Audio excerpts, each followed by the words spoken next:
మతిమరుపు రావటం, జ్ఞాపక శక్తి లేకపోవటం, ఇలాంటి సమస్యను రాకుండా కరివేపాకు బాగా ఉపయోగపడుతున్నది. మెదడు కణజాలం దెబ్బతినకుండా, వాటికి ఇన్ఫెక్షన్స్ రాకుండా పోరాడుకోవటానికి ఇందులో ఉండే యాంటీ ఆక్సిడెంట్స్ ఈ రకంగా బ్రెయిన్ సెల్స్ ముసల్తనంలో కూడా చురుగ్గా యాక్టివ్గా పనిచేయడానికి కారణమవుతున్నాయని వాళ్ళు నిరూపించారనమాట.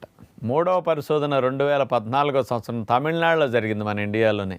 University education and research centre వారు ఈ పరిశోధన చేసి ఏం చెప్పారు అంటే, కరివేపాకులో యాంటీ ఆక్సిడెంట్స్ అనేవి అతి ఎక్కువగా ఉన్నాయి, పుష్కలంగా ఉన్నాయి. అందులో ఉన్న యాంటీ ఆక్సిడెంట్సే అసలు మెడిసినల్ ప్రాపర్టీస్కి, ఆరోగ్యాన్ని సంరక్షించడానికి అద్భుతంగా పనికొస్తున్నాయని నిరూపించారు. అవేమిటంటే antioxidants linalool, alpha terpinene, myrcene, alpha P